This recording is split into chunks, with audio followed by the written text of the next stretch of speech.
She's angry.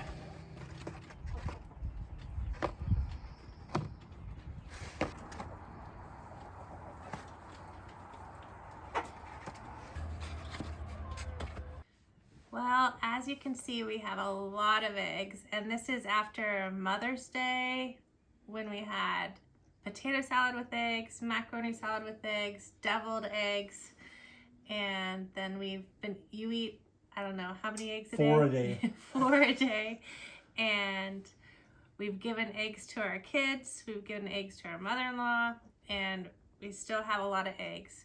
Ollie and I have tried pickling them. We've tried glassing them. Overall, the thing that we find the most valuable is when we actually make them into a food and use and freeze it. Like make a lot of food and then freeze it. So one of the things we like to make sometimes are like egg bites or like little mini quiches, and we've frozen those and taken them to They're good, yeah. the cabin. Another thing that deviled eggs we make a lot of. We all like those. Yeah. Quiche, onion cakes. But this time we're going to show you something different that we like to make when we have a lot of eggs. So for this recipe, I brought in my mom, Gisela. She's the expert. And as you know, I'm from Germany. Obviously, my mom is from Germany as well. But we are from a state called Baden-Württemberg, which is the Schwabia region.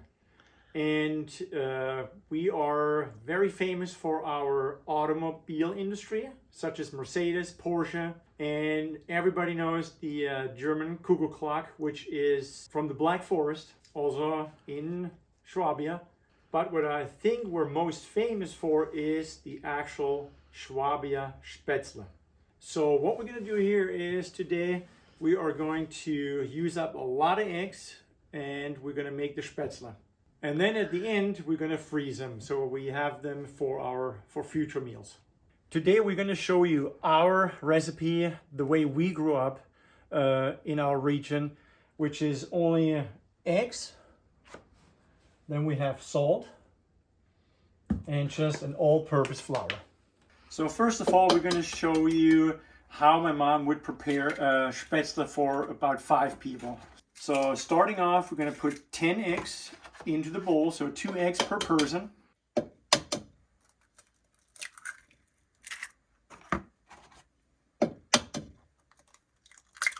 So how many scoops do you think we need now for 5? I think for 5 scoops. And then it kind of depends the size of the eggs. Yeah. Because you want to have that dough exactly, not liquid and not really, really thick, because you want to scrape it off, or you have to put it in the press later. And just a little bit of salt. No, we never made this in our family. How often a week did you guys eat Spätzle? I requested it every day, but I don't think we did every day. So I'm going to say probably twice a week. Yeah. The dough is in a very good shape already. So you don't want it very liquid where it's just going to run. And yet you don't want to get it too hard, because you have to either squeeze it through the press or you put it on the board and scrape it. So you want to have a medium consistency of the dough. So that looks good. I would say that's perfect. Yeah. So one more time, this is basically for 5 people, and we used 10 eggs already. So 2 eggs per person. My son would eat a Spätzle for 5 people. He would eat it on his own. Bevor wir jetzt die Spätzle schaben, müssen wir das Brett etwas nass machen. That was Schwäbisch. Ja, Schwäbisch. So. What did she say? So basically, before we put the dough onto the board, the scraper board, we want to get a little bit of moisture on it so the dough doesn't stick to the board. Oh, so you just wet the board. You wet the board, basically, yeah. So you can see how the dough wants to kind of spread out, but it's not runny and, runs off the board.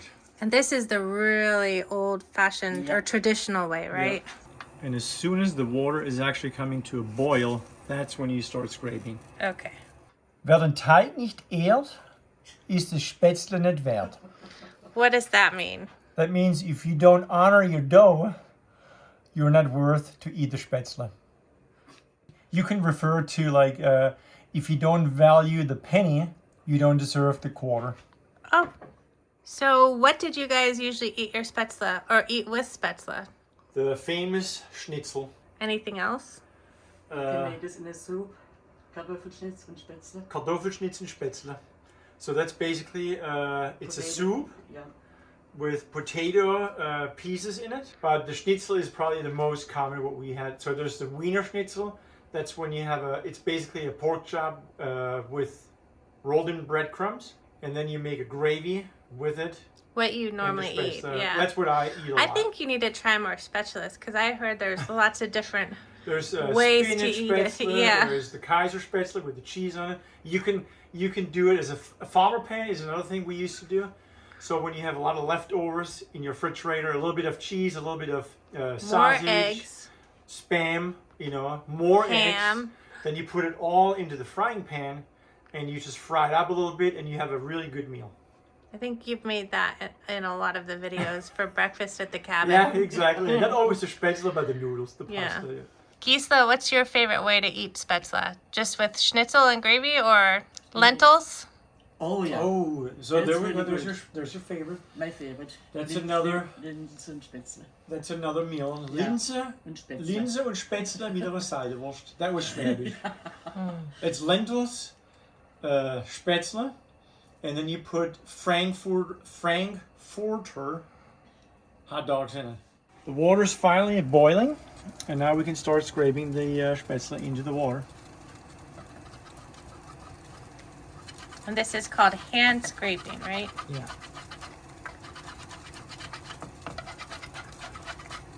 How old were you when you learned how to do this? 6, 7. Oh, jeez. So that scraper, how long have you had that scraper? I think more than 60, 70 years almost. Jeez. You can buy them online though, right? Yeah. You can get them new.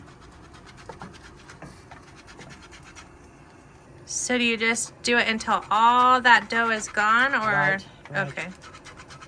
So we're gonna keep these noodles in this boiling water just long enough where all the noodles are coming to the top, which is happening already. And then I'm gonna go ahead now, pull them out, let them drain just a little bit, and then you move them over here to the cold water so they get shocked. And you do that until this pot is entirely empty. They're nice and shocked right now, so then they go over here into this strainer. Get them all out.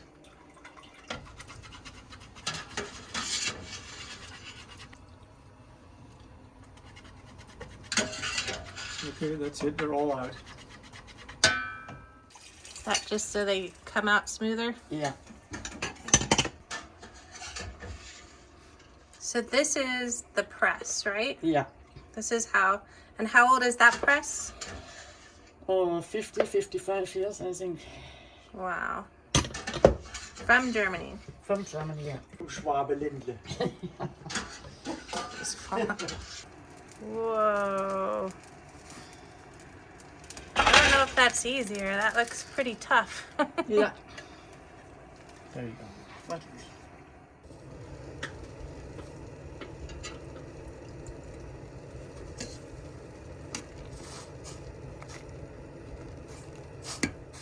So they're a little bit longer now, so that's going to be a little tougher to get them over here. Hot, hot. Uh-huh.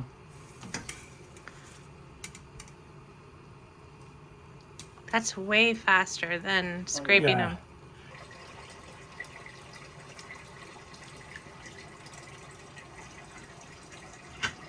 So that's why they say if you have 2 or 3 people for this operation, if you make a lot of these spätzle, his is very very helpful.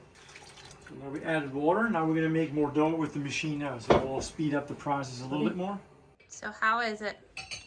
It's very delicious. I gotta say, the hand scraped ones are my very, very favorite pasta. I know it sounds funny. It's the same dough, it's the same recipe, everything is the same, but when you put them in your mouth and you have the hand scraped versus the pressed ones, to me there's a huge difference. So they're my favorite. So you're eating, and what's your mom doing? Working. She's starting now the modern way of making the noodles.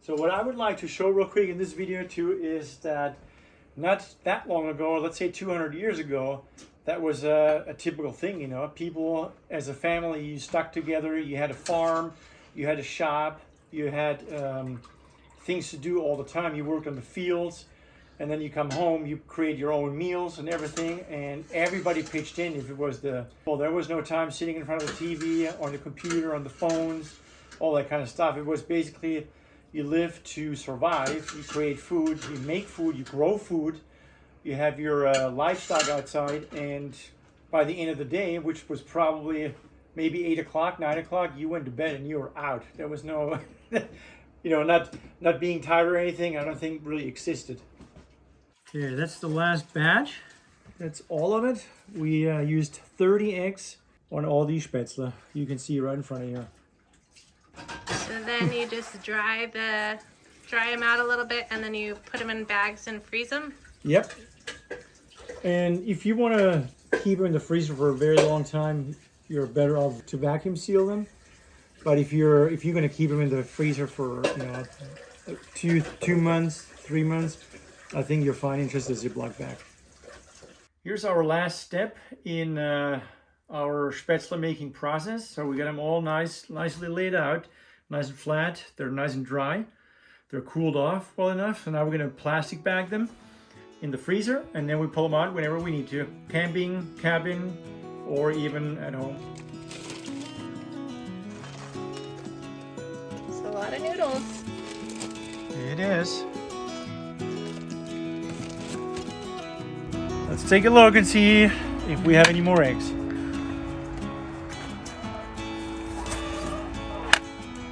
Yep, there's more eggs. Check that out. So more noodles? I think so. I think we have to put in another day of making noodles. And just one more thing we want to mention here real quick before we end this video here. And we told everybody that we're going to show our new project in this video here. And it's going to be right here. We are going to restore this pop-up camper. So we did have this camper for a few years, and we just decided on turning it into something completely different. And we would like to have you come along with us and enjoy the process as we turn this into a very cozy new camper. Thanks for watching the video again. Thanks for your support, and please don't forget, hit the like button and please subscribe, and we'll see you guys on the next one. Bye guys.